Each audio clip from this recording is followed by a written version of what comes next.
Ladies and gentlemen, big hairy news.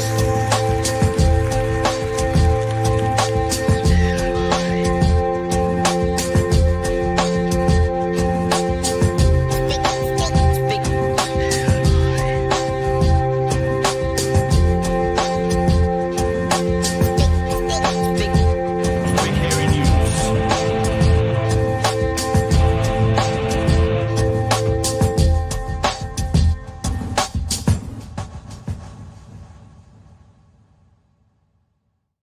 Hey, kia ora koutou e te whānau. Welcome back to another episode of Big Hero News. Kia ora Chewy, how you love? Kia ora, Pat. I am good. What's going down? What's crack-a-lacking? With me personally, not that much. Hmm. With everything everywhere, Jesus Christ. I've got a retraction to make tonight based around some of our conversations around Israel and Gaza. We will get to that a little bit later on. I've been given information that corrects something I've been saying, so we will do that a bit later on this evening. It's not a big thing, but it's it is a big thing to be accurate, but we always say we want to put out accurate information, if anything at all. Also, we're going to have a chat around the Tamatha Paul situation. It's interesting. TVNZ gave it 43 seconds. 3 News gave it about 4 minutes. So we'll play the 3 News piece. But at the outset, it seems to me like both can be correct, because Tamatha is saying from the interactions she's having with people, this is how they feel about cops on the beat. That could be completely accurate, and other people are saying this is not what cops on the beat do. It's like both can be true. I'm not quite sure. There seems to be a storm in a teacup to me, but what a storm this government likes to make about anything. I think there's several really good discussion points that we'll rip into on that one. I think people are being deliberately obtuse, and some bad decisions as far as responding to it have been made. So we'll discuss that later on the show. Cool. Yeah, I was talking to Tamatha today and invited her on, and basically said no stresses either way because they're busy. They're doing things around the house, yada, yada, yada. And also, Chewy, might be surprising to you because what we got told pre-election, but gang numbers are up under this government by a lot. Police, not so much. So that's a conversation we'll look at. I know, surprising. I heard that they've got 12 new recruits, though. 13. Oh, 13. Sorry. Misinformation. There's my retraction. My numbers. 13. 13. Found another one. They've got, what's this, in 12, 14 months. In 14 months, they've got 13. That's one a month. They need 487 in the next 10 months to hit their target. So, what's happening now is they're doing stuff like, well, we're going to give it a good try. It's like, no, that's not what you said to us before the election. You don't get to make a promise and then have us all go, oh yeah, we forgive you because you gave it a good try. So no, you made a promise before the election. Whether we agree or disagree with more cops, whatever for you, but you made a promise. You don't now get to hide behind, we gave it our best attempt. No. You made a promise. Some people would have voted for you in part for that promise. If you're not going to hit it, it's another broken promise and it's another failure. But then again, what would we expect? Because that's sort of how we're going to start the show tonight, talking about national-led government and failures. So let's get straight into it. We'll do all the housework and stuff later on. Let's get straight into it and invite into the show a Northland emergency doctor, Dr. Gary Payinda. Gary, hello again. So good for you to be with us. Hello, gentlemen. Good evening. It just feels like yesterday we were talking, Gary. It just feels like yesterday. And here we are again. Yeah. Before we get into it, Pat, sorry, we've got some admin to do here. Sure. Gary, do you have your permission slip from Simeon Brown to speak to us tonight? Just want to make sure that we're all above board. It's funny you should say that. So the message I want to get to all the doctors out there listening is that if you're speaking in your personal capacity, you are free to do so. I'm not speaking on behalf of Health New Zealand or the hospital I work for or any other organization. I am speaking as an emergency doctor. That's it. And any of us are entitled to speak our mind. And indeed, the SECA, our employment contract, if you're a public salaried doctor, and the Medical Council of New Zealand hugely support us when we talk about issues that are of patient interest. If we are trying to help our patient or patients in general, Medical Council New Zealand says that they not only allow us to talk, they expect that we would speak up on behalf. So, yeah, there's no government that can intimidate us unless we allow them to intimidate us and self-censor. Now, I understand why some people wouldn't want to talk because they don't want to threaten their advancement or their position, their jobs. But at some point, it gets so egregious that you have to say something. And especially when these news stories are coming out every day or two, one worse than the next, you can either sit by and watch the public health system that you love degrade and be eroded, or you can speak out against it. And I mean, what David Bailey did was extraordinary, and he would not be censured. He's the head of a department, a clinical director of obstetrics and gynecology, really experienced, decent guy. I mean, in full disclosure, he works at the same hospital I work at. We're colleagues, and I've worked alongside him or with him or treating the same sorts of patients for years now. He's a decent dude. And So he was brave to say what he did. You're rubbing off on him, are you, Gary? Is what happening? You're influencing people, and they're catching a bit of what you've got. Is that what it is? I almost think it's the other way around. Like, I'm inspired by the stuff people tell me in the hallways, speaking to porters, HCAs, cleaners, heads of department, and those conversations are the inspiration for what I talk about and what I write about on Substack. Well, let's get into it, shall we? Outsourcing being used to pretend hospital wait times are being fixed. In Northland, 24 patients are set to get their long-awaited gynecology operations, but Dr. David Bailey, your colleague, lead obstetrician gynecologist for the region, said, while it was good news for those patients, it would not fix the chronic underfunding and neglect of the public service over many years. He spoke on Morning Report. I'm just going to play 30 seconds of what he said, and then we want to get your take on all this conversation as well, Gary. Here he is from Morning Report. Plan will help Northland patients get gynecology surgeries, but the region's lead obstetrician there, David Bailey, says it won't fix years of public health service underfunding. Had that money been available over the last 12 months, we would have treated many, many more patients than they're going to be doing with this. This is a political move to make them look good. David Bailey describes the push to go private as entirely ideological. Throwing large amounts of money to do a small number of procedures in private to make your figures look better, to give the perception that you're actually improving on health targets, is fundamentally dishonest. Now, last week, Gary, we came across the story, Chewy United, and being the ignorant fools that we are, we kind of thought, in fact, I think I said, if this is all it is, if it's just clearing the backlog, that doesn't sound like a bad thing.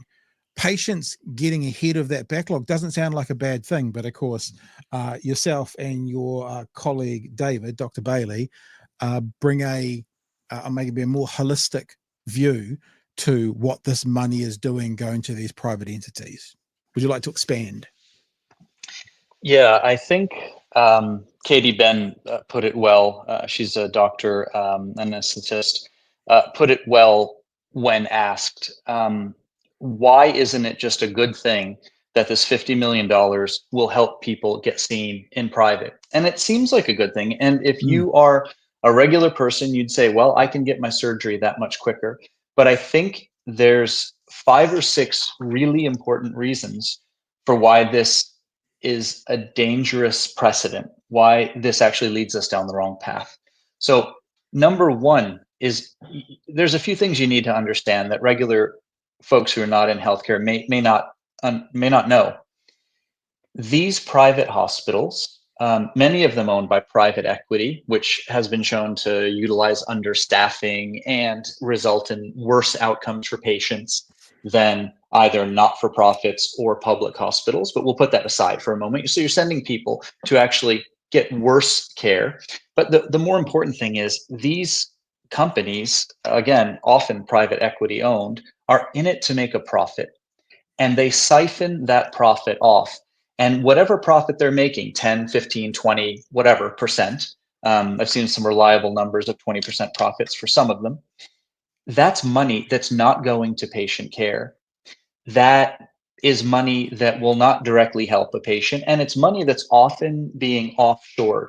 So it won't even help us in the larger sense of building a stronger community.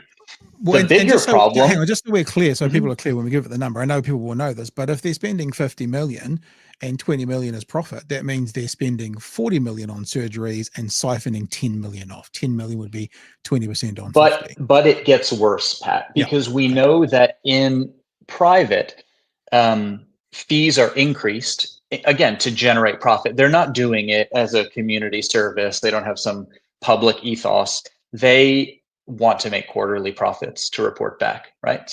It's private equity, it's a corporation. That's how it works. And they will try to get as much as they can and deliver as little as they can. Mm-hmm.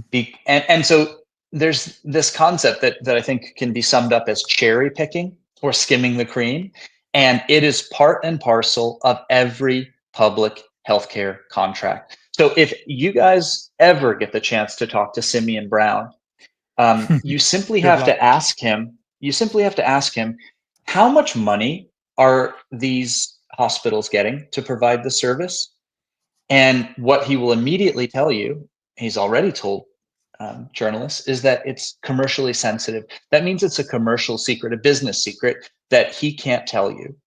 Because if he did, you would realize how much money is being made and how much more efficiently the public system could have seen these patients. So that's a couple simple concepts, but it goes deeper than that. Because they're cherry picking, they will only take the healthiest and least sick of that pool of patients. So you have 27,000 patients waiting for surgery, some in dire conditions, right? These ladies that David Bailey, the obstetrician gynecologist, is trying to advocate for, some of them have been waiting longer than a year, bleeding and in pain. Okay. And he's trying to advocate for them. But the reality is, and he knows this, when government goes to outsource these patients out to the private sector says, oh, too fat, too high of a BMI, bad diabetes, hypertension. We won't take that. Comorbidities. Oh, they've got heart and lung problems. Oh, they have problems with access and travel and poverty that will make follow-up difficult. All of these are reasons why the people who need it most will not get cared for. They're going to be turned down. And the reality is the most complex patients will not even be candidates for this. They will be forced to remain within the public system, not go out in private, while private charges premium rates for it. Let me ask you about that. Let me ask you about the premium rates, because I haven't thought of this before. Is what you're saying they're actually double dipping? Because they're charging an exponential amount for the scan that they're charging more for than you'd pay for in a public setting, and then on top of that they're making profits as well. So they're actually making profits on the scan, charging more, and then making sure there's a fat profit left over at the end. Are they double dipping? The simple answer to that is, of course, they are trying to maximize profits by any method they can. Right. So, of course, they want the simplest procedures on the healthiest patients that will be in and out of their hospital quickly. But it gets worse, Pat, because if the patient happens to get sick at a private hospital, do you know what they do with them? They don't care. Exactly. Yeah. They load them on an ambulance and get them the heck out of there. They end up in a public hospital with a post-surgical complication, that the public hospital now has to eat the cost on. There's no clawback of money, nothing like that. The hospital, privates get to keep the profits, but they've externalized the costs back onto the public taxpayer. So we're getting hit by, like, again and again, losing profits, offshoring profits, cherry picking, issues of inequity. If your sickest people are on a waiting list and they can't get service in the private sector, how fair is that to them? Well, it's not. And so it's essentially a way of taking the easiest to care for patients and the most profitable ones and giving that money to private. But it gets worse because private also doesn't train our young doctors. It doesn't have an obligation to train. So not only are they not managing the critical complications of their surgeries, they then put them back on the public, and the public has to absorb all of these costs, training costs and everything else, dealing with high acuity patients. So you have to look at this 50 million that is being taken from the taxpayer purse, right? This is our money, right? It's taxpayer money that's being shifted out to private corporations, right? And yet all of these costs in myriad ways will still be borne by the public system. So David Bailey comes the closest with his honesty to telling you what's really going on, because he's telling you we could have, over the past year, have done a bunch of these surgeries within the public system using public theater and public staff. But we were told that the public system couldn't afford to hire the theater nurses to run theaters on those days. I think they do like weekend clinics, like Saturday cases, to catch up on the lists. So they were told, sorry, we can't do that. And then he looked and he said, well, but you're sending these really simple cases, these easy ones down to Auckland, again, for premium rates. We could have done those locally at much less expense. And, therein lies the awfulness of all of this, is that we could have done it within the public system, but the decision was made. It is better to send that 50 million out there into the private sector. Now, again, it gets worse because the surgeons and anesthetists that are doing these cases are the same ones that work in public by and large. Now, there are some that exclusively work in private. That's not that common. Most split. And so what do you think happens when you have easier cases for higher profit in the public sector and resources being diverted there? So, this is 50 million that will not go to making another operating theater at the local hospital. It's 50 million that will not go to hiring nurses at the public hospital. This money is gone. And so for the person who says, like, oh, this is a great thing, I got done quicker, you have to realize it is leading to the crumbling of the public healthcare sector and to your local hospital and to your staff. Surgeons and other proceduralists and anesthetists will follow the funding where it goes.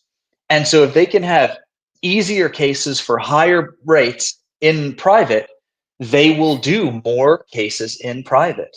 And, Simeon was asked about that, and he said something like, we've got good people on it, and they're working to ensure it doesn't happen. That's just hot air. That's just words, idle words. The surgeons will leave the public sphere and go to private, just like they have in radiology with all these private imaging centers that are, again, like sort of stealing our public doctors, and they won't come back. It's a sticky thing. If the money's out there and the privates are now getting 50 million, what are they going to do with it? Some of it is they're going to get the CT scanner that we needed. They're going to get the MRI to replace our overworked, aged one. Kaitaia Hospital begging for a CT for a decade. Well, the private imaging centers in town each have them. In some cases, several advanced imaging modalities, CTs, MRIs, PET scans, what you name that sort of thing. It exists in the private sector to the exclusion of the public. And so I want people to understand that private is not private.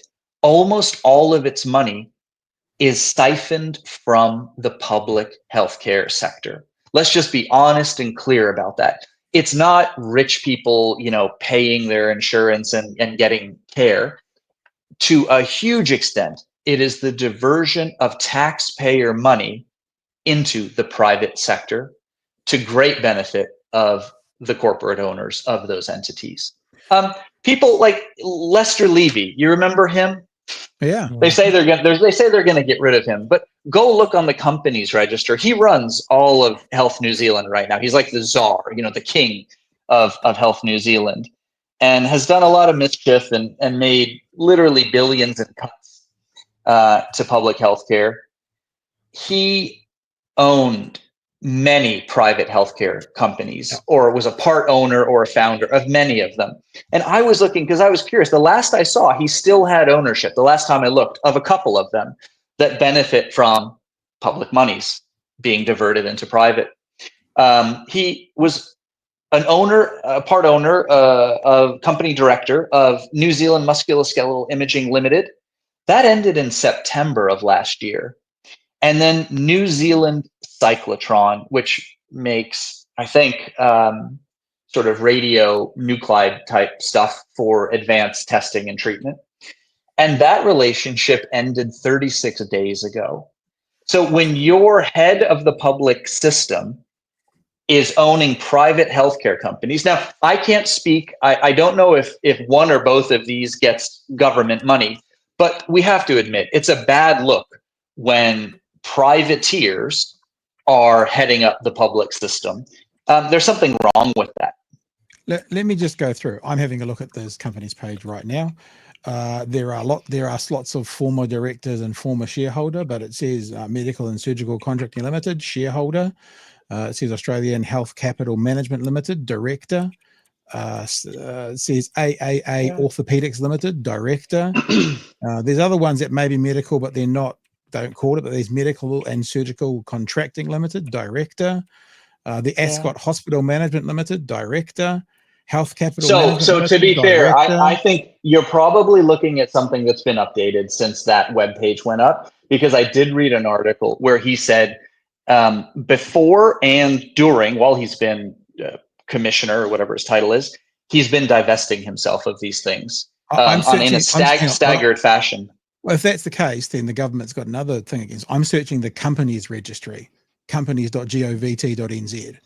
So I'm looking at the company. I mean, if you ever close a business, that shouldn't take 6 months to get your details off there. That anyway. Yeah. I mean, if you look at the last Minister of Health, Shane Reti, he also has some ownership stakes in businesses.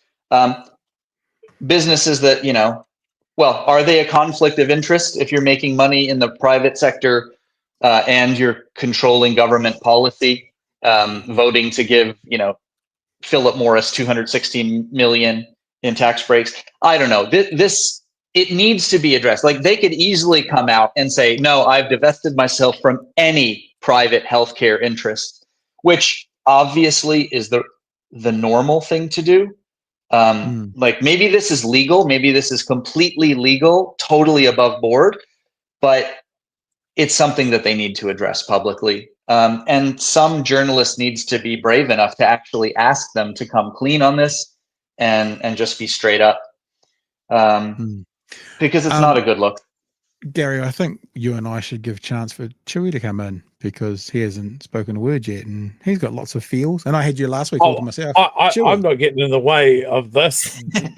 Just freight train. It seems pretty unstoppable. I mean, we talked right from the get-go about how conflicted, corrupted this national government was by their interest in private healthcare. When they brought on Lester Levy, he has been talking about the benefits of private healthcare for literal decades. So when he was put in charge of Health New Zealand, that was not ever going to be anything other than bad. I think you're 100% right that this is just trying to clear the wait list because the wait lists look bad. And I think it also ties into a narrative of our healthcare system as it stands just can't cope. It's just not good at it. The public system is no good, that we have to go to private to solve the problem. And then they do exactly what you're saying. They go, I'll have that one. That's nice and easy. That'll be quick. Yep, we'll do him. not you, maybe you, and money, please. But it's that whole narrative that public health can't do it. Parked outside Dunedin Hospital right now is something that I saw the other day and thought, this looks expensive, and I checked in. It is very expensive. It's a big fancy PET scanner truck that Mercy Hospital have purchased, custom built in the Netherlands for $7 million. And I'm sure they're going to have that paid off in I might no not time. have any problem with that if that 7 million was raised privately, for the benefit of whatever, for their own use. But the reality is, where do you think this money for all these PET scanners and CTs and MRIs in private is coming from? It's coming from the diversion of desperately needed taxpayer funds to the private sector. Now, they say they're doing a service. They say they're doing a service to the nation, treating these patients that need care. But if they're going to sell you that line, you have to be able to know if what you're getting is a good deal or if you're getting screwed as a nation. And because they operate in secrecy, right, commercially sensitive, that is just an abhorrent thing to me, that we would be spending taxpayer money and not knowing what we're getting. How much are they taking out as profit that patients will never see care from? How much are they charging? So this colleague at my hospital, David Bailey, said that he and his department could do these cases cheaply within the public system, and were willing to, but we're not allowed to, right? For want of paying for a theater nurse. And so you have to just ask yourself, where is this money going, and why will no one tell us the truth about what the numbers are? So show us, this is my challenge to these private healthcare people, to Simeon really, because it's his baby, isn't it? Show us we're getting value for money. Show us the numbers. Tell us how many. So David said the numbers are tiny. The patients are cherry picked. They will only do the easiest of the easy cases. And in the grand scheme of things, this is just buffing the numbers up a little bit so they look a bit better at an enormous cost. What could our hospital have done with $50 million? Probably could have done a lot. Probably could have treated a huge number of patients that we now will not be able to. So yeah, it's messed up. Yeah. So Messed up, Chewy. what could that 50 million have done in the in the public sector? Sorry, hiring people to then be able to fill those gaps. I just want to say one more thing about Lester Levy as well. And this is no casting aspersions, but just to let us all know, people who aren't sort of involved around businesses and what they do, he has been, and I'm pretty sure there's no other Lester Levy's the same. He has been, or is currently, a shareholder or a board or a director of 64 businesses, because that's how many are listed on the company's website that are either currently in his name or have previously been in his name. So even if they're not all medical, you can just see that man is soaking in the world of capitalism and private business. Mm-hmm. Yeah, he is a private profit generating machine. He is a force in New Zealand, and he should be thanking the taxpayers for all of the money that they have inadvertently and unknowingly diverted towards his businesses over the year, without ever seeing the numbers and the data to back it up, because it's all a commercial secret, and will remain so until we get a government willing to say, nope, this is full openness, full transparency. The books are there for you. I don't want to kind of end this on a naive point, but I think you said 3 times tonight, it gets worse, Pat. I think so. Certainly twice. Is there anything that we can look forward to where you might go, it gets better? Like, honestly, is there anything on the horizon where Dr. Gary Payinda might think it gets better, or is there literally nothing at the moment? I mean, it's like they say with bleeding in patients, right? All bleeding stops. It eventually. Yeah, right. So no, there is no good news for this, because the motive underlying it is privatization. I've been saying this for a year now. defund, destabilize, privatize. Started saying that a year ago. It's still true. It's going to be true 2 years from now when this group wraps up. Defund essential public services. Watch them destabilize in real time before your eyes, crumbling, and then privatize. And you just bring in a white knight. If I have a minute, can I tell you about what the RNZ investigative journalists found? I think it was yesterday. Palliative care amongst pediatrics, that one. Yeah, Look, we'll just sit back and give you runway because you gave us a bit of this before we started. So this is a story we haven't foretold, Fano. But Gary, please tell us how it gets worse another time. So yeah, it gets worse. They've been telling us, the current government has been telling us for a long time now that the cuts they made, 1.4 billion initially under Lester Levy, and then more and more and more over time, wouldn't affect patient services, it wouldn't affect patient care, and wouldn't affect frontline staffing and frontline services. Now, anyone in healthcare, I mean, I can't speak for all of us, but the vast majority of all the colleagues I have ever spoken to about this know that that's a falsehood. It's just a blatant, I think I can say lie, misrepresentation, untruth. Of course, these cuts affect patient care. They affect patient care every single day because there is no true back office. There are people who support the frontline workers. But just because they don't lay their hands on patients doesn't mean their work's not essential. You can't kill 1 in every 2 IT and data jobs and expect things to be okay for patients and for staff and for flow. You saw what happened with public health when I was talking to you last time. You can't fire 1 in every 4 public health workers and expect there to be a functional public health service at the end of that massacre, right?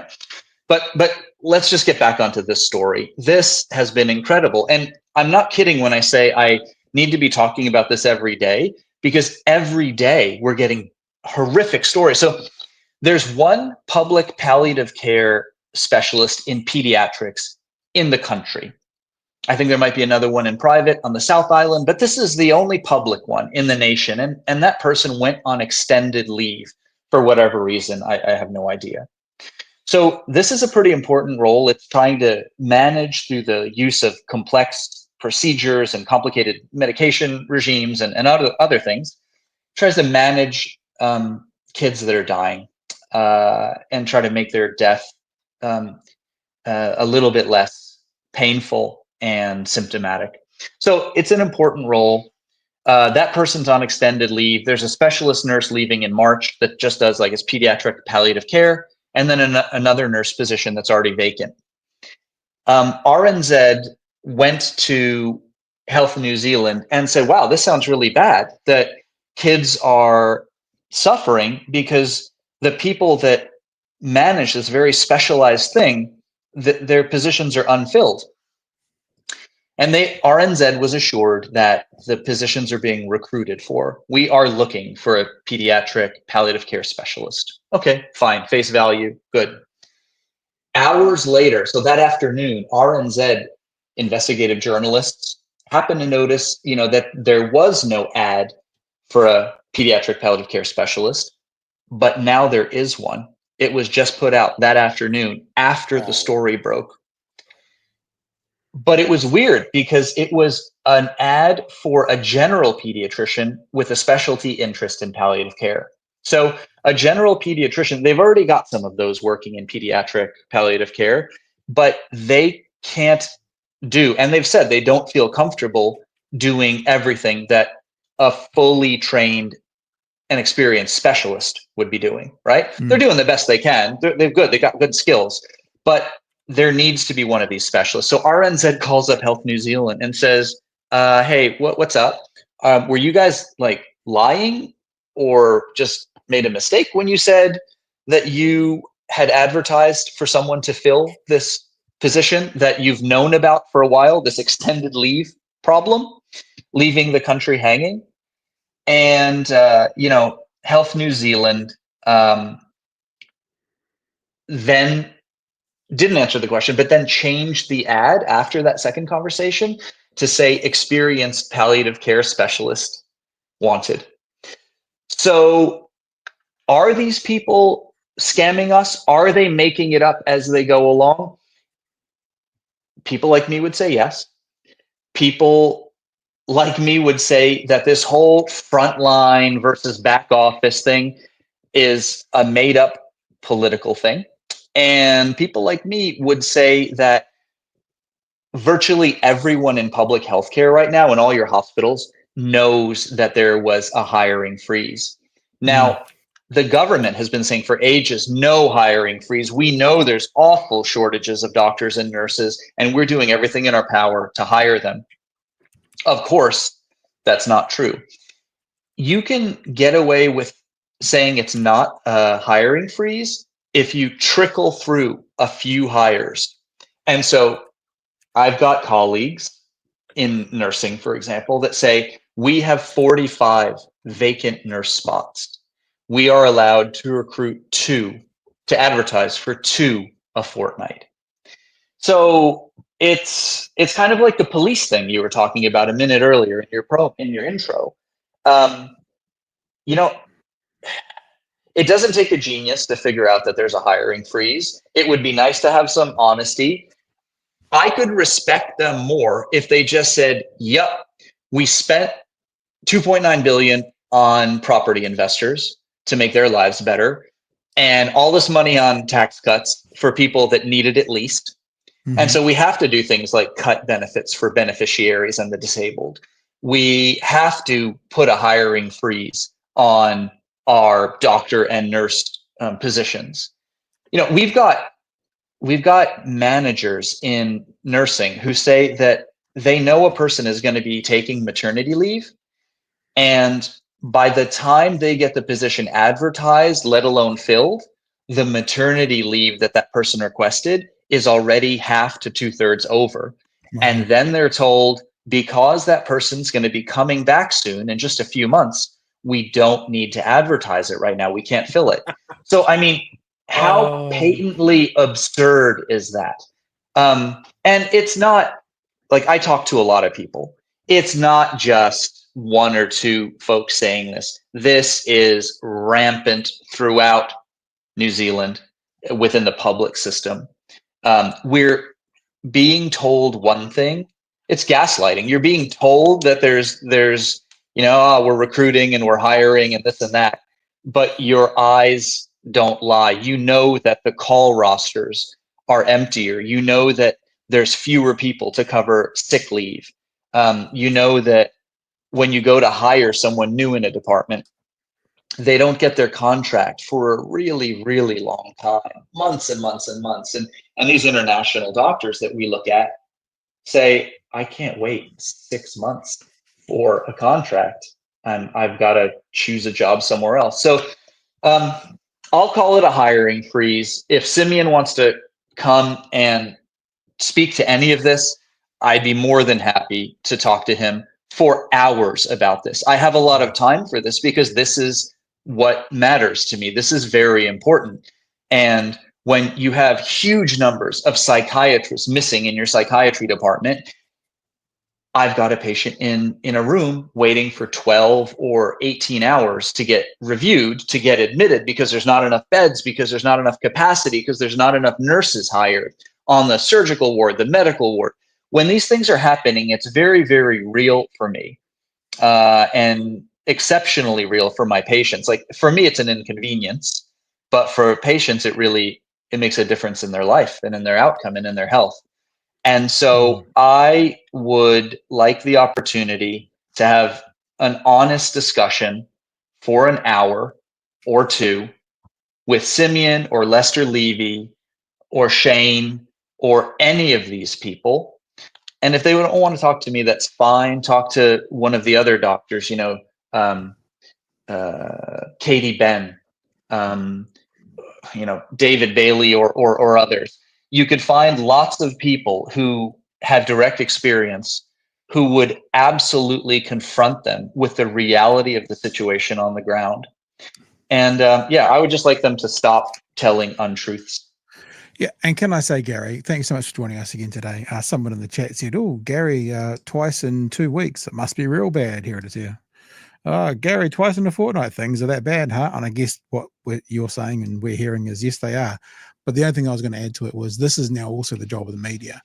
When the government or Simeon Brown says there is no hiring freeze, the questions need to be, how many short are we? We've been told it's 45 at this hospital. If there's no hiring freeze, how long until we fill those 45 positions?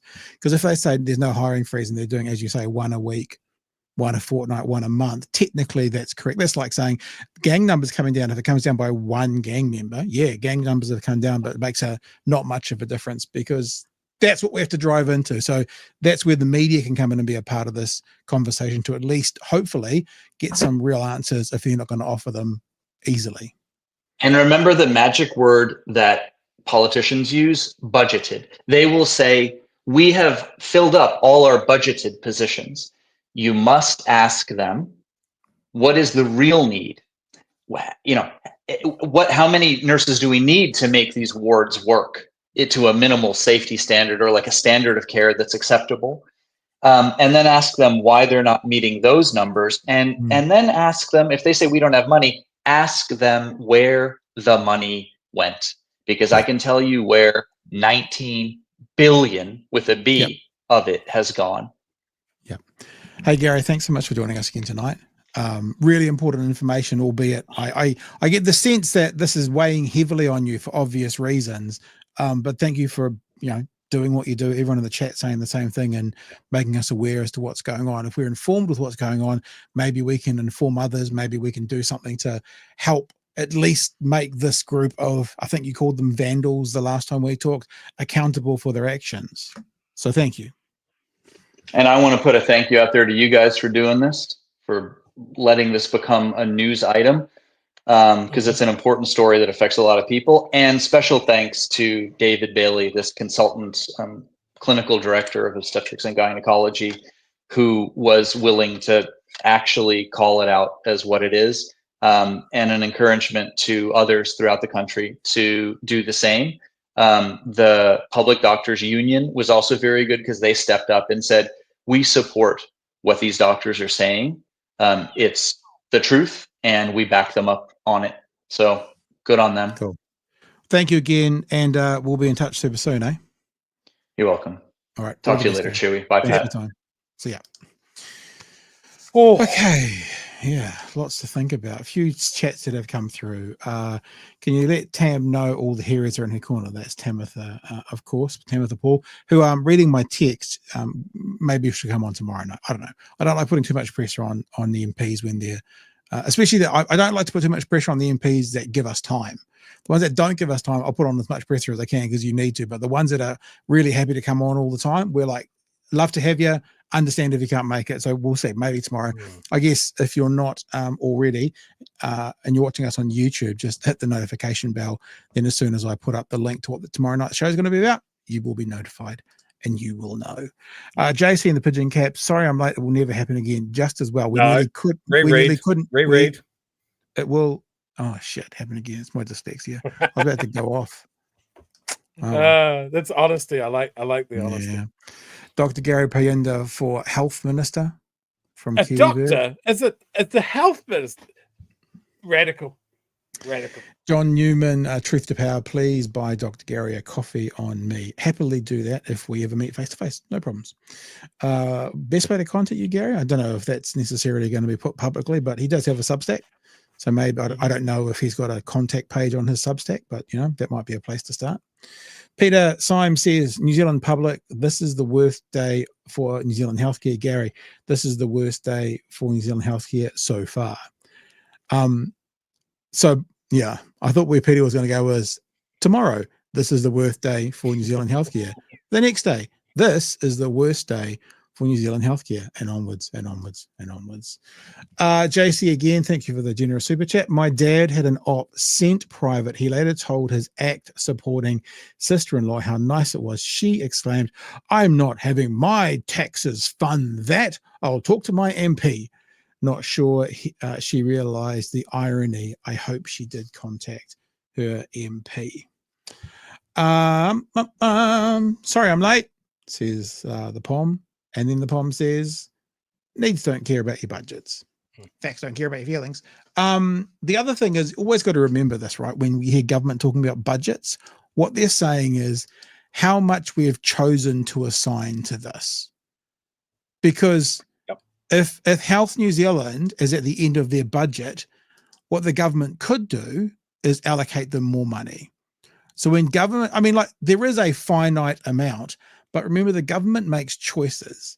They choose, for example, to give $3 billion to landlords and take that from other places. They could choose to give 2.8 billion to landlords and slip another 200 million into health if they wanted to. So when they talk about budgets, all they're basically saying is how much we've allocated. So change the budget. You can give more if you want to. You can allocate more. It's just a choice. Hey, Chewy. Yep, absolutely. I was shocked. Dr. Lester Levy, 64 businesses. Yeah, that's crazy. That is just madness. I mean, unless there's more than one Lester Levy. On the company's office, normally it has a full name, like John William Smythe. And so, but it only says Lester Levy on all of them. So the chances are a pretty uncommon name. So that seems madness to me. Yeah. Well, we can keep trucking, or we can, if you've got anything you want. Oh, let's do business. Let's do family business. Let's do some business. Let's do some business. This Sunday, 8 p.m. is the March episode of the New Zealand Leftist Collective. The panel is Shane Tapo, Samar Siga Huriwai, some crackhead weirdo, and Craig Rennie.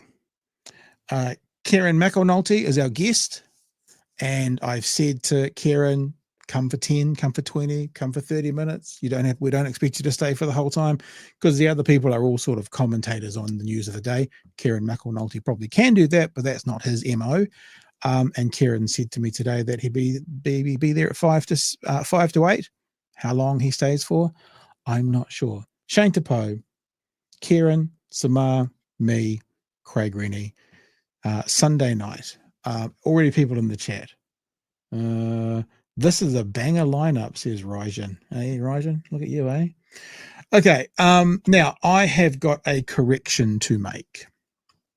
Ironically, I think we'll talk more about this on Sunday night, when people who are more expert than I will share their views. I have been talking about.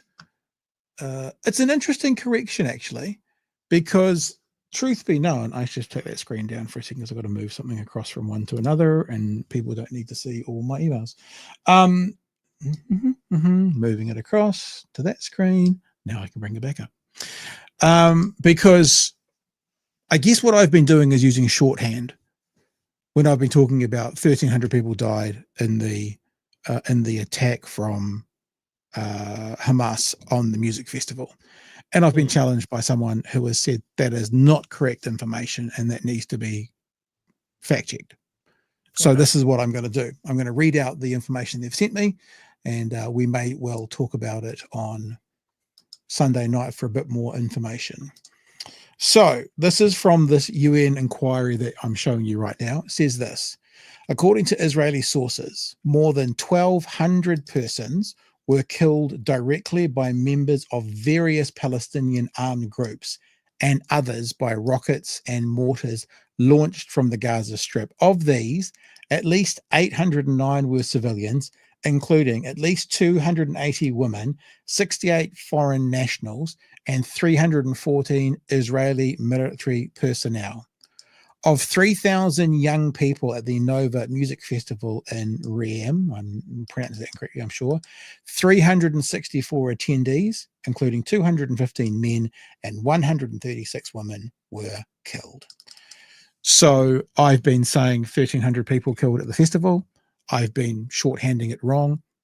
It's over 1,200, and it's probably in that full, 1, 2, 3, 4 days. The actual music festival, and the point that's being made to me, which is fair, is many on the other side are still using the music festival as the reason that Israel is now flattening Gaza. Mm. And I think that, Hamas killing 364 people at the music festival is a horrific crime, but it's not 1,300. I'm not therefore saying it's okay. I think that's a horrific act of terror, but I guess what I was challenged today to do is to be accurate, to not give people more of a out that makes sense, more of an out to think that because 1,300 kids were killed, and I've probably said that as shorthand incorrectly, that it was appropriate for me to fix that, to put that right and get that right. And I believe on my Twitter line, my Twitter feed from place to place, I have mentioned 1,300 people. I actually haven't found those tweets yet, but when I find them, I will correct them as well. So officially, there was 364 people killed at the music festival. And of the 1,200 or so, 314 were Israeli military personnel. So the correct number is more like 900. Again, not to say, oh, so only 900, that's fine, but to be accurate and to be correct is the reason I was doing it. You got none of that, Chewy? I'm assuming? No, I don't know why my webcam decided to go, you know what? Let his phone do some of the heavy lifting for a while. That was weird. I mean, we try and be accurate, and I probably was, as I said, just using a shorthand version, talking about people died. Oh, this Chewy's gone again. But yes, it is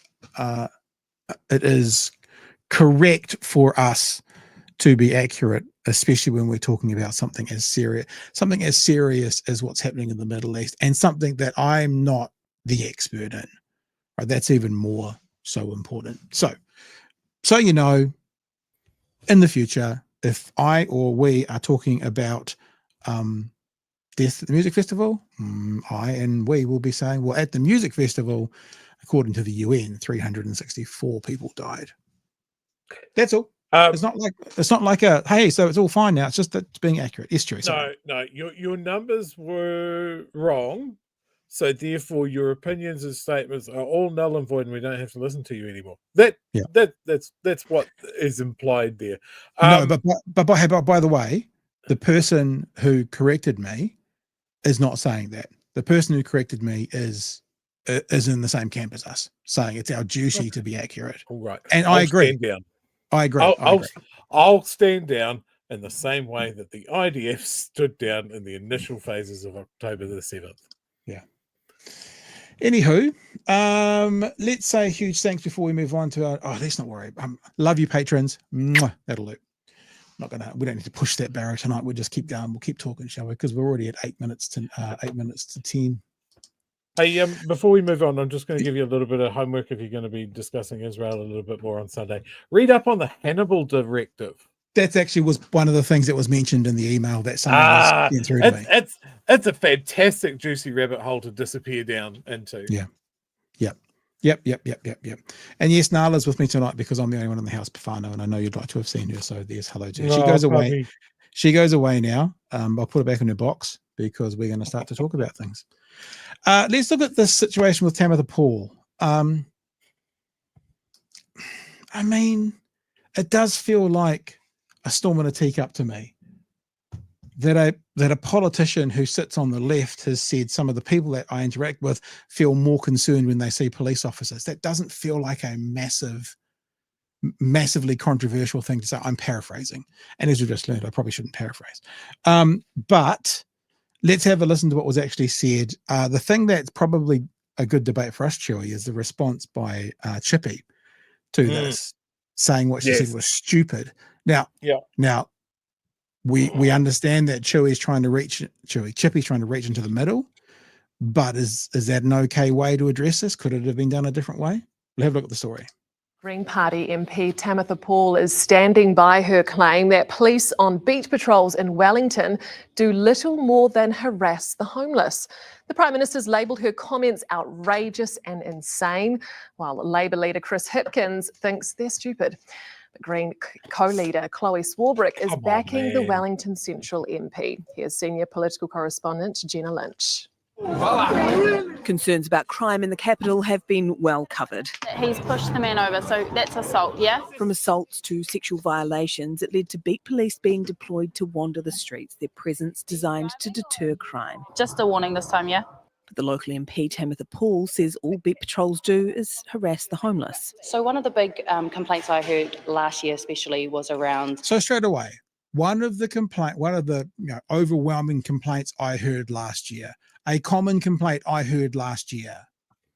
Mm-hmm. Now, if this is a common complaint she heard last year, I don't see what the big problem with this statement is. She's repeating a common complaint she heard from her constituents. Now, her constituents might be the kind of people who are like, I mean, she's obviously Central Wellington, but the ones she interacts with might be people who by and large are more concerned about police than not, but it still makes it a valid statement that the things I heard last year. So we'll let it play out. Harass the homeless. So one of the big complaints I heard last year especially was around beat patrols just picking up homeless people's stuff and putting it in the bin. When I inquired about it, they said that that was because it was a Wellington City Council bylaw, and I don't think that that should be what they're dedicating their resource towards. Leading to a pile-on from the government. Oh, look, I thought it was quite... I mean, like, I know you're going to, I know your answer, Chewy, but one of the things I heard last year was homeless having their items thrown away by the police because the Wellington City Council said they had to. That's the statement. That's the statement. Is this a hangable offence, or like do we just have a like line them up with a shooting gallery at dawn from that statement? Like politicians love their anecdotal statements, and National certainly loves it to roll them out and them not to be challenged at all. Otherwise, it's a gotcha question from the press. Yeah. But no, I think you're exactly right. She's giving feedback. Somebody has said this, that it might be something that's a concern, and she's bringing it up. That's literally an MP's job. I actually think it was more than somebody. She made it clear that this was a common thing she was hearing. So it's not like a one-off, let's just use this for our headline. It was like this is not an uncommon thing we've heard. That's what I took from it. But we'll let it keep going and see what the darling leaders have got to say about this. All the male leaders have got to say about this with their patriarchal take on the world. I don't know. Went somewhere with that. Dedicating their resource towards. Leading to a pile-on from the government. Oh, look, I thought it was quite outrageous and insane, to be honest. It's just weird, to be honest. She's for anarchy, really divorced from reality. Paul is the Greens police spokesperson, seen here on her social media talking about abolishing the police. What alternatives we could have to the police and what radical kind of police abolition could look like. So again, bit of a straw man. Tamatha Paul does not think that the police should be gotten rid of.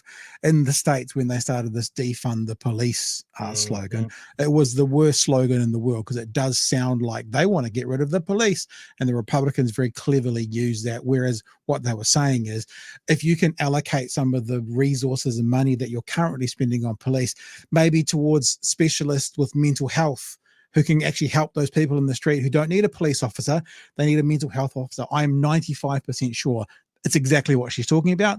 But when she talks about abolition, they jump straight to it. Like in America, they jump straight on the defund the police sort of motto.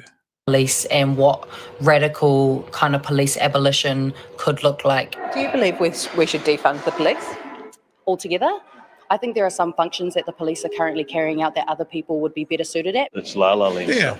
I think that the police should be responding to incidences of domestic violence, sexual violence, things that only they can do. I think beat patrols is an easy thing that can be substituted for by Māori wardens, by hapai ake kind of community people walking around, which we have in Wellington, and I think they should focus on their core business. Paul has the backing of her co-leader who says people... There's nothing controversial in that statement. There's nothing. No, like literally nothing is controversial in that statement, but the media sees blood. People feel unsafe around police. I can tell you that there are constituents who I do deal with, namely those who are currently experiencing homelessness, who absolutely feel that way. Labor not lending any leniency to its partners on the left.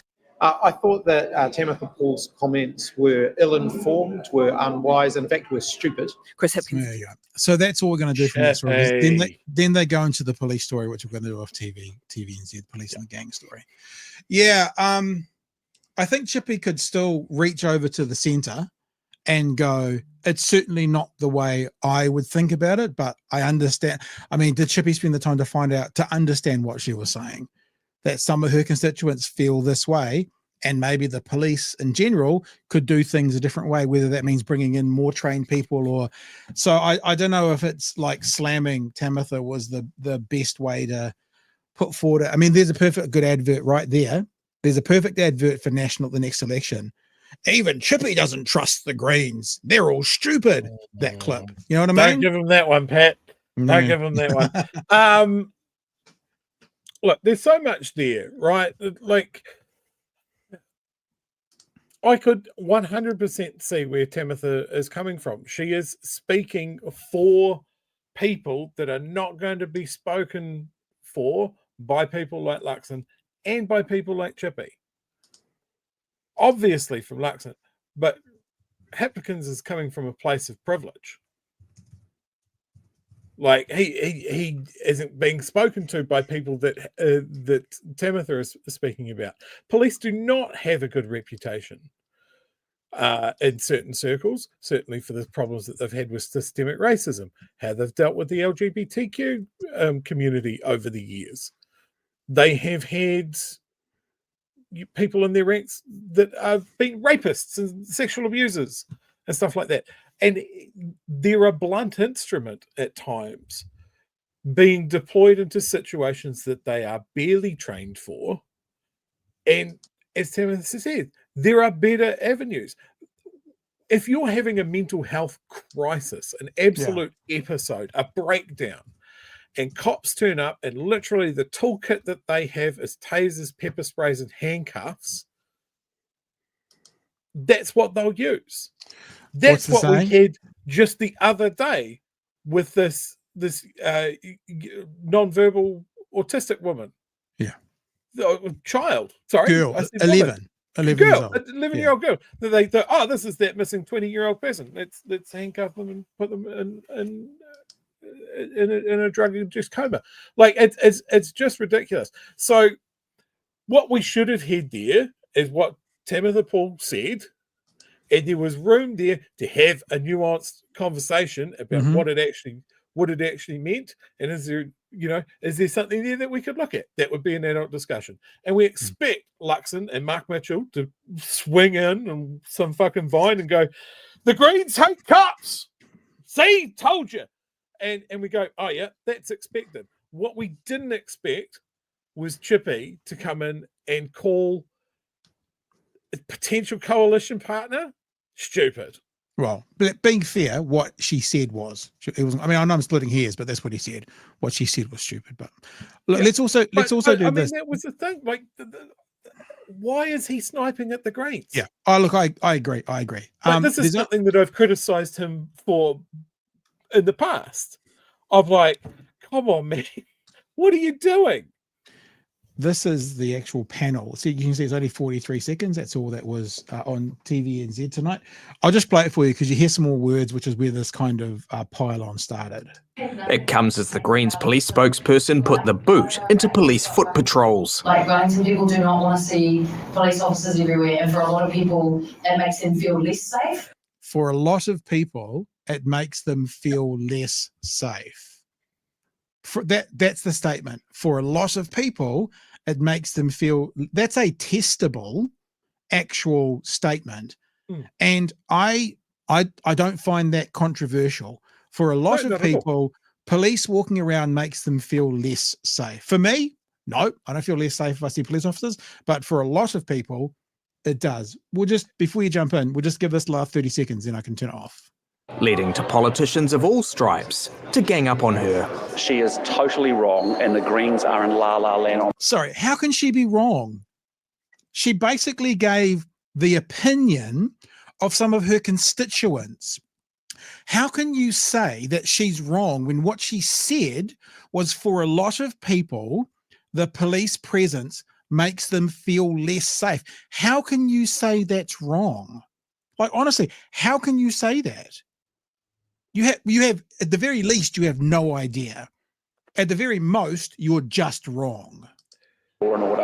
Tamatha Paul's comments were ill-informed, were unwise, in fact, were stupid. It's just weird, to be honest. Her own party, though, coming to her defence. What Tamatha was expressing are the sentiments that she has heard from constituents. The Greens clearly walking to their own beat. Benedict Collins, Good. One News. Good. Why is that a bad thing? Yeah, like if they didn't say what they had said, then you had the entire parliament going, nah, no problems with the cops.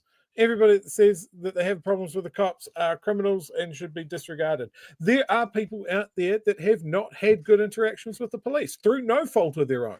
Yep. Like, not everybody that has a bad experience with the cops is a criminal.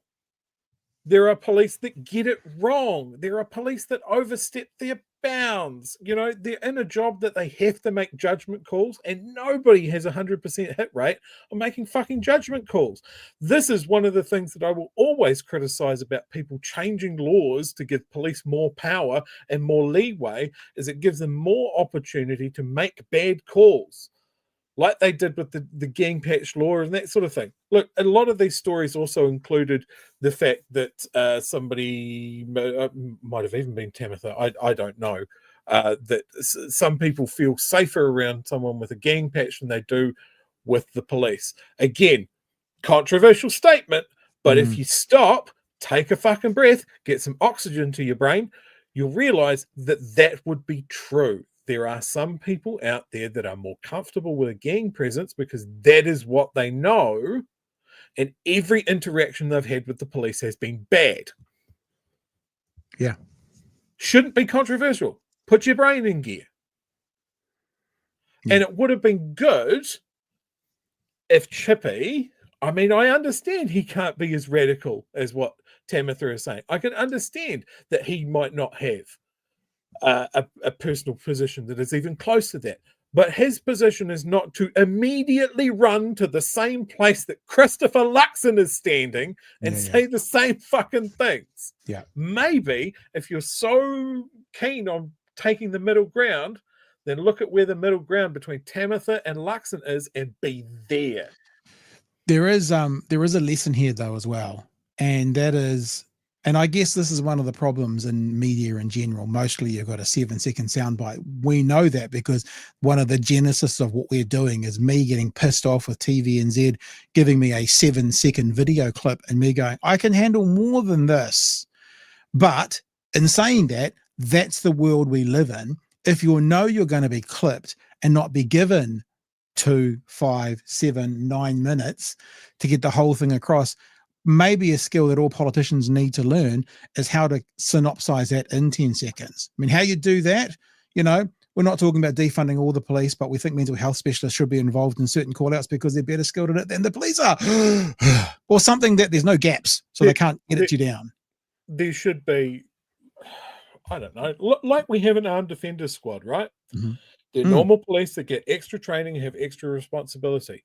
Then maybe there should be some police that are trained for mental health crisis or something like that. They have extra training. They have extra responsibilities. They're the ones that go to those domestic violence call-outs, to the people having a psychotic episode, to having mental health, suicide, all of that sort of thing. Why is that not part of the discussion? Yeah. Like, I mean, the whole thing with beat cops, okay, that was Mark Mitchell's thing to make people of Central Auckland feel safer, and it does sound like an 80s band as well, beat cops, or an 80s some kind of sitcom. And look, I was very critical of that. I think it is mainly performative, but it is providing a little bit of a security blanket for people, and it is maybe providing a little bit of a deterrent for random, you know, spontaneous acts of crime. But there is a flip side to that coin as well. The people that are going to interact with those beat cops the most are probably homeless people. Yeah. And are they having the same experiences as Mrs. Business Owner and Mr. I work in the center city? Probably not. And this is the nuance that I expect from our leaders to take a breath, get that oxygen up to the brain, and have some empathy going on, and going, maybe my life experience isn't the same as somebody else in this country. Well, but then you also think about Tamatha Paul, right? You think about those two people, the homeless person or the Mrs. Business. Who is she more likely to interact with on a daily basis? Like, who is she more likely to be drawn to? Who is more likely to be drawn to a Green MP than, for example, an ACT or even a Labour MP? Is that homeless person. So, of course, her experiences of her conversations are going to be different than David Seymour. Do you think David Seymour would ever speak to a homeless person? No, of course not. He would hardly talk to a single home owning person. Most of the people he talks to has to own multiple homes. So you think about that as well. It's like, I don't know this to be a fact, but I would be happy to place a large wager on it. If you got all the MPs lined up and you went through proportionally who is more likely to speak to a homeless person, there'd be this big upshoot at the end by the Greens. So that's going to be more likely to be the experiences of the people they speak to. I've also got another couple of things to comment about this news piece that we just played and what we saw in it, and something else the media has done today around the story. What we saw there is, clips of Tamatha saying, hey, look, maybe we need to look at alternative options. But we also saw clips of her doing the fucking work and going for a ride along with the police. Yeah. And seeing how they interact with people on a patrol. That is learning something that perhaps she hadn't had an experience of before, the other side of it, how people interact with the police, how police go out and do their job. Doing the work. Do you think that Mark Mitchell bothers to do that? Or do you think he just cruises on the fact that he was a policeman, so he doesn't need to? I think he would definitely do the ride-alongs. I think that's almost assured he'd do a ride-along. Do you think he would be changing his mind as he went out there? Or do you think he'd be, again, confident in his own experience? Yeah, no. And I think he's less likely on those ride-alongs to meaningfully interact with any, for example, homeless person that the police that he's riding along with are interacting with. But I think I think he probably would go on ride-alongs, but as you say, he'd go on them being the expert rather than being the student, which is probably what all politicians should do. So good clarification. The other thing I want to bring up, and I grabbed a little shot of this from Stuff. Hang on, do I need to stop your thing? I've got to stop my screen. There you go. I've done it. Cool. So this is a screenshot from Stuff, obviously, about this. Now, I wonder how all of this is related. Jeez. Okay. Bottom right-hand corner. Police mistake child for missing patient in distressing blunder. Tamatha Paul speaks out on Beat Police. And then the rest of these stories, apart from the ad, is all people jumping on Tamatha. Gosh. Because, I mean, when you stop and break see it like that, but when you break it down, it's such a nothing story. Right? It's a nothing story, and they're making it the most important story in the world today. Yeah. But when I saw this grid laid out, I'm like, well, bottom right is maybe adding some credence to what Tamatha is trying to say, and then the majority of the page is taken up by people going, nah, she's stupid and insane and crazy. And it's just fucked to see it laid out like that. So I mean, the media, this is what we're saying. This would be a perfect opportunity for someone to do a story that is like, well, why has Tamatha Paul said this? Yeah. It's and we don't get that. We just get the pile on. Thanks, love.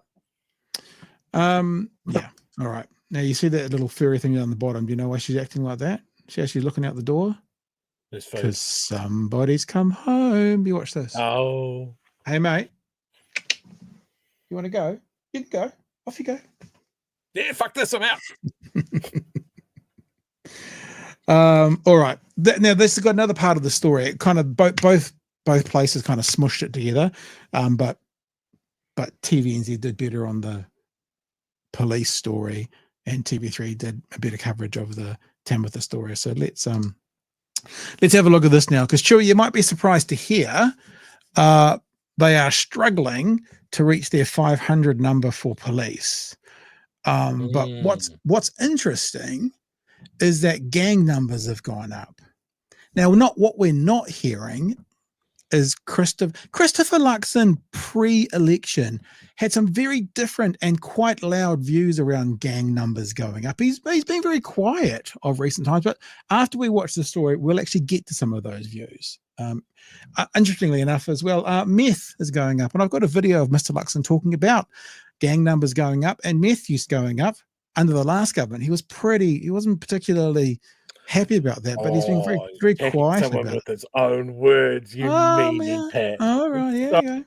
Police numbers are slowly heading in the right direction, but with just 13 understatement of the year, slowly. 18 extra officers since the election, the government has a long way to go. So that's about one a month. They've added about one police officer a month. They've got 9 months to go to get 487. To deliver the promised 500 by the end of the year. And they're up against surging gang numbers, as well as an unprecedented... What? Surging? That can't be right. Mr. Luxon had all the answers when Labor was in and there was surging gang numbers. I don't believe it. I think you must be wrong, Simon. Increase in methamphetamine consumption. Here's senior political reporter Benedict Collins. Call it meth or P, it's a problematic drug, and our consumption is soaring, leaving drug experts shocked. It's really extraordinary to see that. I don't think I remember. So this would be a massive spike. I think that was the term that the national opposition then used about various things like ram raids and gang numbers, a massive spike.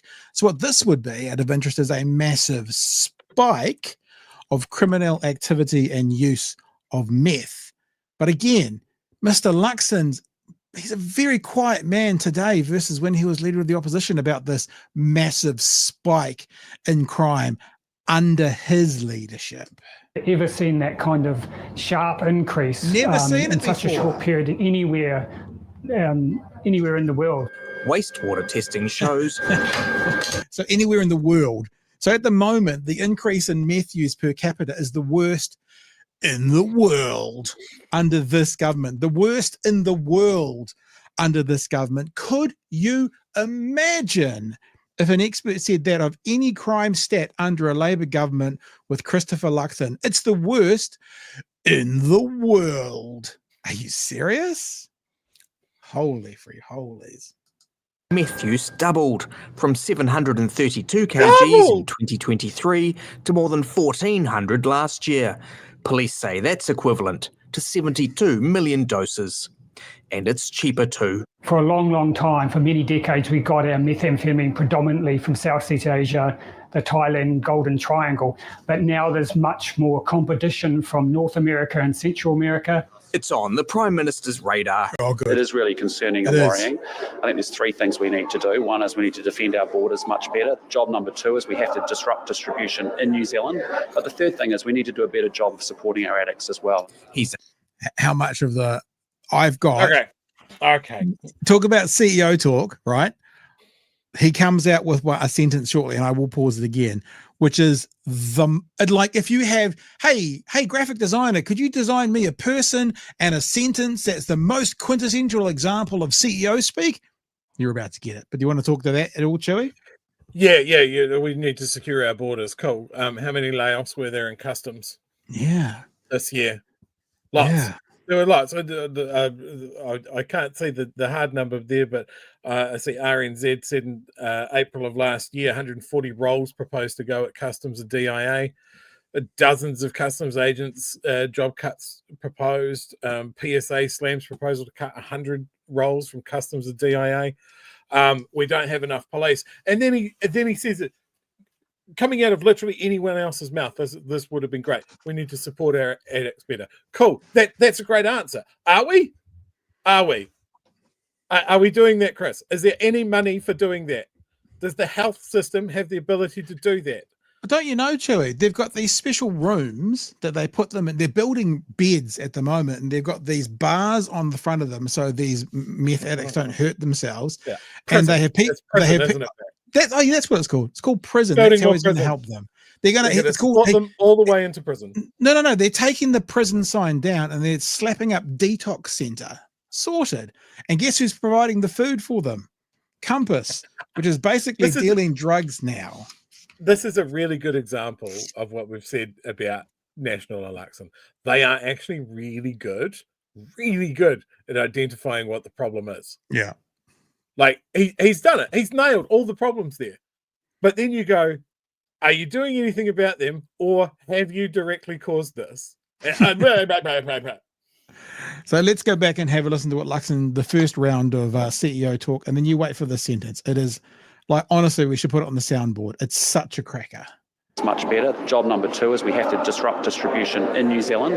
But the third thing is we need to do a better job of supporting our addicts as well. He's asked 3 ministers to come up with a plan. And they will go away as a sprint team. They've already met last night. They will go away as a sprint team. That is the first thing that comes to mind. They will go away as a sprint team. They're going to be agile. Like, that's what you show me a picture of those 3 middle-aged men, and definitely a word that springs to mind is sprint. But they will go away as a sprint team, said no one ever anywhere. I'd like them to get on with this as quickly as possible. They are a sprint team. And I always thought for a sprint team you needed 4. It's the 4x100, eh? It's not the 3x1. Maybe Luxon is the anchor. They will go away and form a sprint team. It is 100% corporate jargon from agile training methods and stuff like that. It's oh god, that's bad. All right, I think we need a t-shirt, sprint team, on it, and it wouldn't be too bad actually. All right, I'm going to form a sprint team for the next elections. First to get to the ballot box wins themselves a lollipop. There we go. A plan. And they will go away as a sprint team. They've already met last night, and I'll let them run through their process. Labor reckons the government's dropped the ball. It shows business is booming for gangs in New Zealand right now. We know that methamphetamine drives violent crime. And while meth use is rising, so are gang numbers. Ruh-roh. So how are they managing to recruit? Maybe they need to speak to the gangs about the what the recruitment recruiting centre. methods are. You know, maybe have they noticed that we had the police college in Porirua and also a lot of gang recruitments in Porirua? Maybe the people are just going to the wrong address. Maybe that's possible. They just rock up on the door and knock on the door and go, I just have this vague recollection about this bald leader of the opposition talking about what a terrible job the last government was doing and using increasing gang numbers as part of his metric. I wonder what's happened to that guy. I haven't heard from him for a while. Had more than 600 new recruits since the election, while police added 13 more officers to the force over the same period, and 300 recruits in training. We've got 600 more gang members, 13 new cops. Yeah, well, the recruiting's, the police are throwing everything at that. They're opening a new training facility up in... So what he's saying but it's empty. But he's saying we're doing our best, right? And he's saying we're doing our best. And this is where they get no grace. Because what they said of the last government and how much they called out their incompetence, they get no grace because they made a promise. So no, I don't buy into your we're doing our best mode. You nail it or you fail. That you don't have, there's not a middle period like we gave it a good swing. No, you nail it or you fail. Can you tell me, like, has there been any news of like, oh, we'd love to put out more cops, but the police college in Porirua is at capacity. We literally can't train more cops at the moment. It's full. We need another facility. Has that been mentioned at all? Oh, that I hear. I also want to know now that this number's out, 326. We should remember this because it'll be interesting to see how many graduate, because that'll tell us something as well. So, all right, we'll get to the very end. At the current rate, I did the math, Pat. You'll appreciate this because I don't usually do math. If they're recruiting 1 a month at this point, in 41 years, we'll hit that target. Perfect. As long as nobody quits. Yeah, Nobody's nobody dies to quit. or die. Yeah, or not retire. allowed. All right, here we go. It's in training. We've got 600 more gang members, 13 new cops. Yeah, well, the recruiting's, the police are throwing everything at that. They're opening a new training facility up in Auckland, We've Pay got rises? a big pipeline. I just had to also say, I don't ever want to hear Mark Mitchell say again, we've got a big pipeline. That is just not fair. We got a big veiny training pipe. Now, so you go first, then I've got some Christopher Luxon to play you. We're exporting police and importing gang members. That's the problem. We're exporting nurses to import other nurses. Like, these guys don't know what the fuck is going on. And they go, oh, we'll open a new facility. At the same time that you're denying cops pay rises. Yes, that's the other thing. At the same time that Australia, I've seen the ads. Someone sent me one of the ads. For Northern Territory? Twice the pay. Yep. Free house, twice the pay, cost to get over Moving there. costs, keep your rank. Yep. Like, how do you compete against that? When how you're competing against that is, we want you to do more dangerous stuff. We want you to do a lot of the dog work as well, because we've got rid of all of the civilian staff in the stations that used to do your paperwork. And you'd like more pay? No. Oh, we don't know why people are leaving. Idiots. And they're not just leaving, they're actually going to, they're coming here as well. I mean, the one that I saw, maybe this is it. I just doing a bit of a Google search. Is this it? The one I saw, they were coming across to do like, we'll be in Auckland, we'll be in Wellington, we'll be in, yada, yada, yada. Road shows. They're doing road shows for sure. I'll fix it next time. Is this it? Anyway, I think that's it actually. I'm not sure. Is that it? Shape your future Northern Territory police officer. Join the new earn top pay. 136,000 in your first year. 136,000 in your first year. Oh. So let's have a look now. I think it's important because, I could be wrong, but there used to be this guy who was the leader of our opposition. It's this guy here.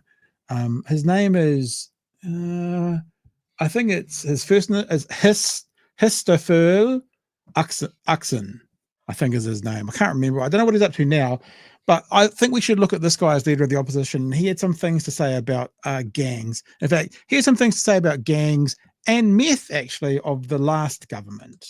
Mongrel mob gang members involved in brutal attack outside Palmerston North Cafe. Fears a possible gang war brewing in Opotiki. Gang numbers up by 400 new members since Christmas. That was 200 less than what they've gone up under you guys, but okay.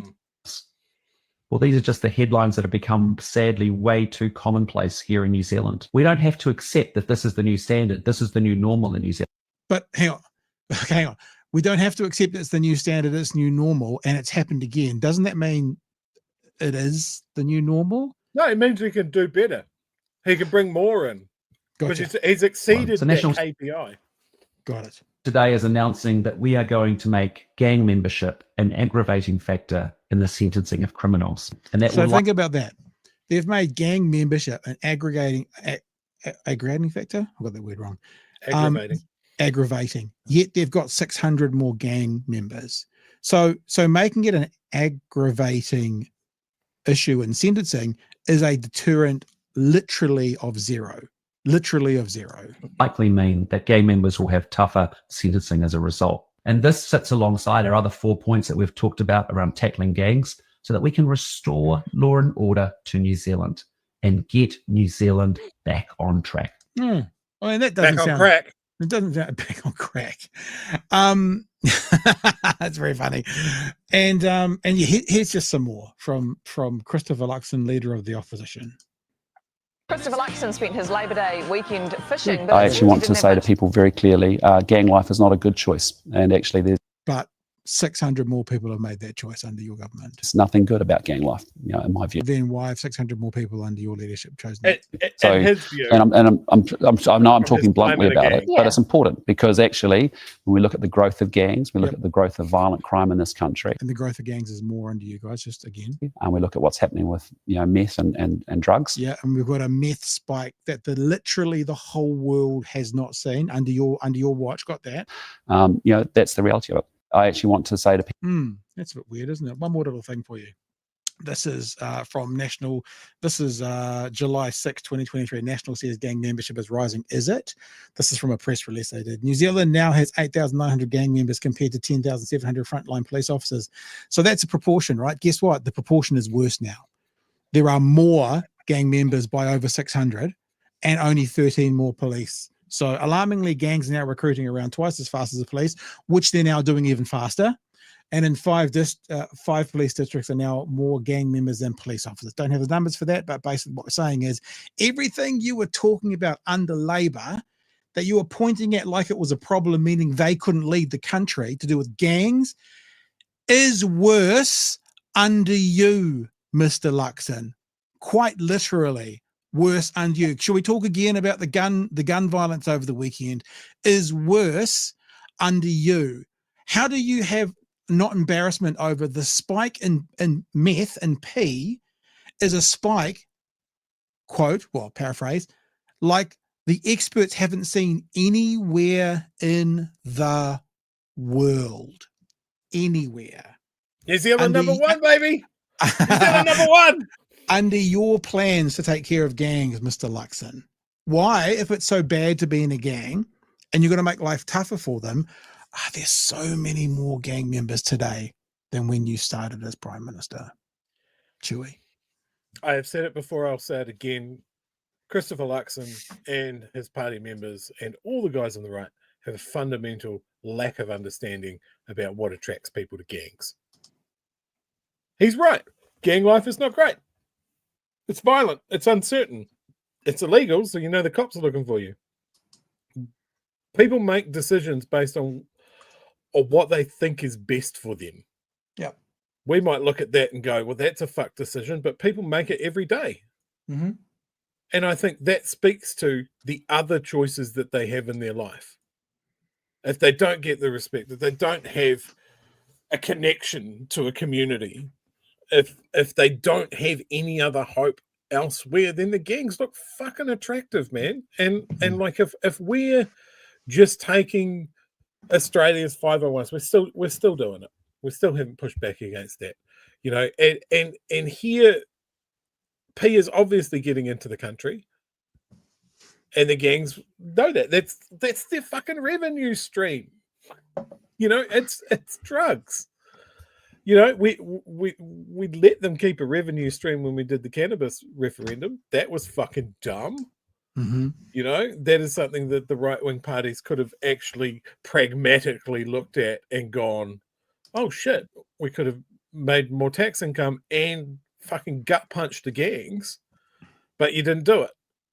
You think that being tough on gangs and having cops out on the beat and doing a very dodgy gang patch ban is going to crack down on the gangs? You're going to try and stop them being on TikTok and glamorizing their lifestyle? Like, you don't know how this shit works, and you actively refuse to listen to anyone that wants to educate you on it. And you go, well, we've tried nothing, and it's still not working. We're not going to do the last story tonight. The last story was a bit of a lighthearted fluff one as well. It was about 23andMe. 23andMe, we can just talk about it. I won't play the piece. 23andMe went bankrupt. And now all the kind of IT experts around the world are saying, get your details off 23andMe, because what's going to happen is there is going to be because they've gone bankrupt, there'll be a bankruptcy court, there'll be a fire sale, and someone or some entity will buy their database. And part of the concern at the moment is if your details are on 23andMe, and if let's say a financial institution buys the database, and then they're able to see that in your family line there is a chance of, you know, heart disease or early death or that kind of thing, then in theory it could get used to do things like, it doesn't sound very lighthearted when I'm saying this, does it? But you know, to do things like not give you a mortgage, or not let you get a 30-year mortgage, maybe only a 10-year mortgage. That was going to be the last story. I mean, we may as well do it later in the week, but we're not going to cover off it now because it's there's absolutely what people warned would happen. Yeah. All these genetic testing and find your fun family history of where you're from and that sort of thing. I can look at my skin. I know where I'm from. I'm from a place that doesn't see the sun very often. I don't need to send my genetic makeup to an overseas country to tell me that. But millions of people have. Yeah. And when that company goes under, people buy the assets. Now they have your genetic makeup. That is some dystopian shit right there. But you can delete it apparently. Although, you know, if I had a company that size, that's what I'm gonna say. You delete it, but would it still be in database? Anyway, let's get some of these super chats. The POM says, how do they know there are more gang members? They don't have labels anymore. POM also says, can we drug that sprint team? Because it sounds like they're on drugs. Arvid says, stand up tech meeting for meth. Rajan says, National, how dare Tamatha question the police? Police, now can we get a pay rise? National, fuck off. Yeah, that's not well put, Rajan, well put.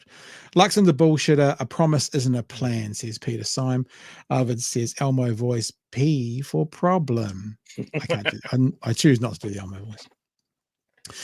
New Zealand media milks Wahine MPs of colour in the Greens. Yep, for real. Kiwi Bird says, Chippy, no.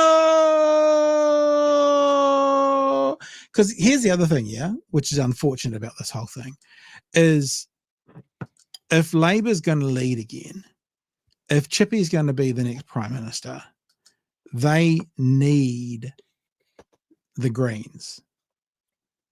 Yeah, they absolutely do. But see, the Greens need to activate that part of the society that's not voting, people on the far left. If people on the far left who have chosen not to vote, they haven't been activated, now hear Chippy having a crack at one of these Green MPs, do you think that makes them more or less likely to get involved? I would surmise less likely to get involved. I think the payoff of him sort of going, I'm going to be the reasonable voice here and run straight to the middle and say that Tamatha is stupid for the people that feel that they need the police. The payoff for this is not going to be as big as the downside to it. Because people have criticised Chippy and Labor for being too centrist. And I thought with their recent announcements about tax policy and their 3-word slogan that they brought out this week, and it was all looking pretty good, we have been crucifying the government for internal bickering and sniping between parties. And I hate to tell you, Chris, we'll continue doing it to the left as well because it's fucking stupid. You're on the same side, moderate your language, and be the middle ground between what your potential coalition partner is saying and what the middle thinks. You want to be the middle between them, not the middle, not where Christopher Luxon is fucking standing right now. We don't need another Christopher Luxon. Yeah. Don't do it. Please, God, don't do it again. And Kai Matara says the same sort of thing. No points gathering the votes off the centre if you lose the left. Otherwise, you just get net zero. 2 steps forward, 2 steps back. Excel there talking a bit earlier about the story about the police. Police at the bottom of the cliff. We need a fence. Excel there also says, nope. Hapiaki. Some of them are effing useless. Hey, about the fence at the edge of the cliff versus the ambulance, from a health and safety perspective, you want a couple of other measures before you even get to the fence. A couple of warning signs about this is the sort of thing. I know it's a funny little analogy, but no, it's true. It's good. We need more things to stop people from getting to the edge of the cliff. Yeah. Yep. No, fair. And finally, Kiwi Bird says Tamatha got clip-chimped by the media. That's a great term. I like that. You like that? All right, team. Well, as I said, if you're watching us on YouTube or whatever you're watching us, that's got the ability to be notified of us going live and stuff. I'm assuming that also means you can get notified of when shows come up and when previews come up. So if you want to know who's on tomorrow night, if anybody, make sure you hit the notification bell on YouTube and whatever it is on Facebook. I don't know. I'm too young to use Facebook. Only the old people use it. And we can catch up with you tomorrow night, I think. Is there anything else before we take off, Joey?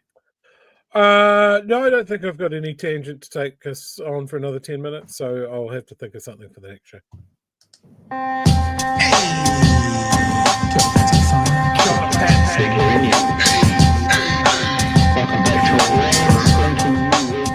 Help us settle a debate, whether it be thoughtful or funny, even if we're all creatures of hate. It's a fine line that we're walking together. For better, push aside the temptation to berate. Let's take a note of the corners we stand in.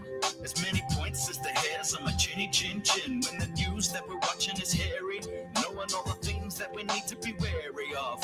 Like the rich have the hand out for rewards, while the many have to work out what they can afford. And the rest of us ain't paying attention, or maybe have questions we're too worried to mention. Other media is still dwelling on trivial facts, vetting peas from the rice and the mice from the rats, and picking and choosing a war puff to run, and linking ourselves with the hill to die on. It's gotta come down to a welcoming vibe, with an A and a self and a higher in mind. All have a lean either this way or that, and will be analyzed by both Chewy and Pat. With the evil in the world trying to mess with your head, and you're sitting on the couch, you're thinking chivalry's dead. Each night, 2 nights, they're gonna sing you to bed. It's Big Hairy News. All right, team. Catch you tomorrow night from 9 p.m. for another edition of Big Hairy News.